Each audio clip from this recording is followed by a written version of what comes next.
পৃথিবী বদলে গেছে, বদলে গেছে জমিদারি প্রথাও। জমিদার নেই, জমিদারির শাসন ব্যবস্থাও এখন নেই, কিন্তু তাদের বাড়িগুলো আজও রয়ে গেছে ইতিহাসের সাক্ষী হয়ে। দেশের বিভিন্ন প্রান্তে স্মৃতির মিনার হয়ে থাকা এমনই এক ঐতিহ্যবাহী জমিদার বাড়ি টাঙ্গাইলের ধনবাড়ি, যা স্থানীয়দের কাছে নবাব মঞ্জিল নামেও বেশ সুপরিচিত। প্রায় 1800 শতকের মাঝামাঝি সময়ে জমিদার বাড়িটি প্রতিষ্ঠা করেন সৈয়দ নওয়াব আলী চৌধুরী। তিনি ছিলেন ঢাকা বিশ্ববিদ্যালয়ের অন্যতম প্রতিষ্ঠাতা, রাষ্ট্রভাষা বাংলা করার প্রথম প্রস্তাবক এবং ব্রিটিশ শাসনের প্রথম মুসলিম মন্ত্রী তিনিই ছিলেন। এই জমিদার বাড়ি বা নওয়াব প্যালেসটি ঘিরে রয়েছে সুদীর্ঘ একটি কাহিনী।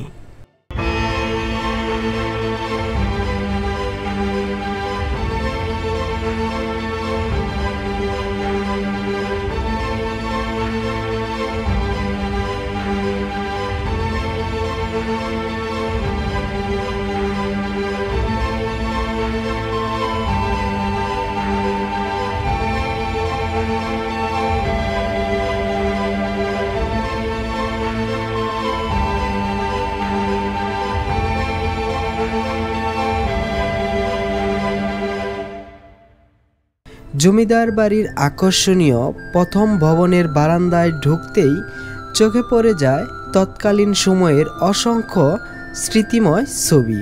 কালের বিবর্তনের পর সাক্ষী হয়ে রয়ে গেছে এই ছবিগুলো। প্রতিদিনই অনেক দূর দূরান্ত থেকে মানুষ এখানে এসে ভিড় করেন।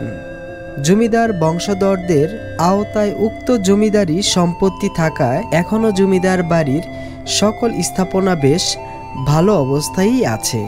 বর্তমানে একটি বেসরকারি প্রতিষ্ঠান লাইট হাউস উক্ত জমিদারির দেখভালের দায়িত্ব নিয়েছেন। তারা এটিকে নাম দিয়েছেন রয়্যাল রিসোর্ট।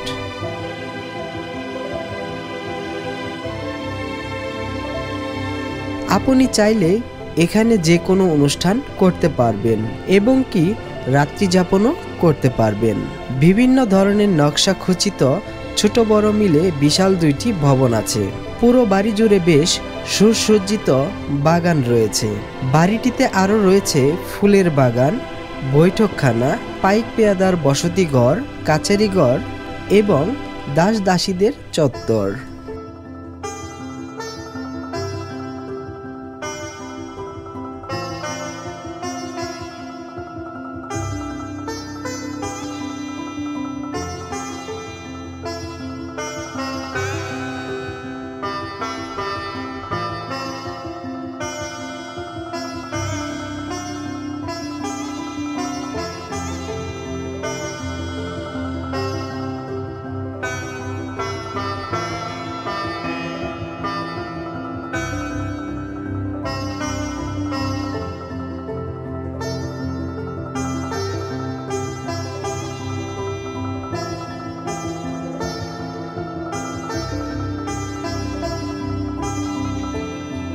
পাশেই আছে মোগল আমলের তৈরি করা প্রায় 700 বছরের পুরনো ধনবাড়ি মসজিদ। এই মসজিদের পাশেই নবাব আলী চৌধুরীর কবর বা মাজার রয়েছে, যেখানে নবাব আলীর মৃত্যুর পর থেকে এখন অবধি 7 জন কারি দ্বারা প্রতিনিয়ত পবিত্র কোরআন তেলাওয়াত করা হচ্ছে।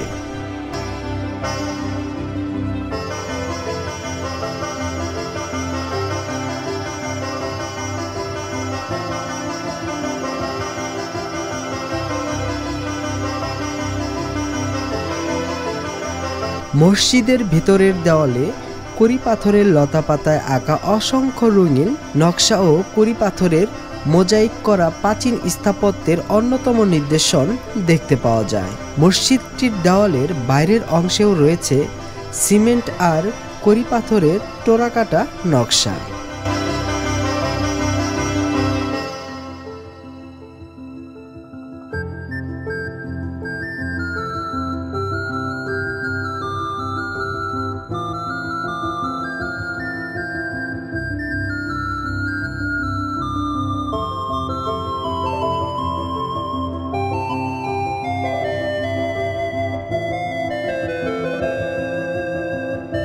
মোট 34টি ছোট বড় গম্বুজ মসজিদটিকে করেছে আরও নান্দনিক।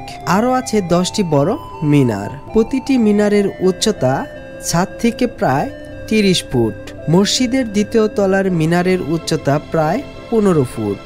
মিনারের উপরে লাগানো তামার চাঁদগুলো মসজিদের সৌন্দর্য অনেক গুণ বাড়িয়ে দিয়েছে।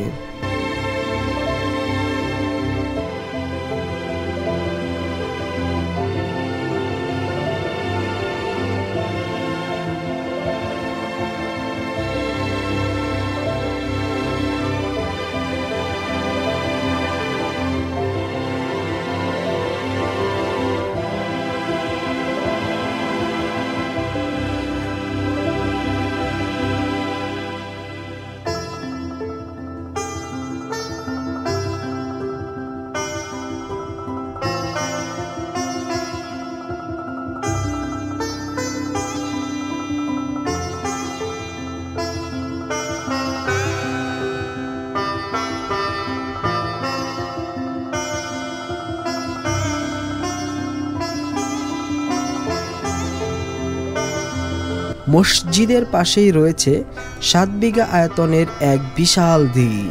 নবাব নওয়াব আলীর মৃত্যুর আগে তা স্টেট ওয়াকফ করে যান। স্টেট ওয়াকফকৃত সম্পদেই মসজিদ ও পাশে অবস্থিত মাদ্রাসা, ঈদগাহ ইত্যাদি পরিচালিত হয়ে আসছে।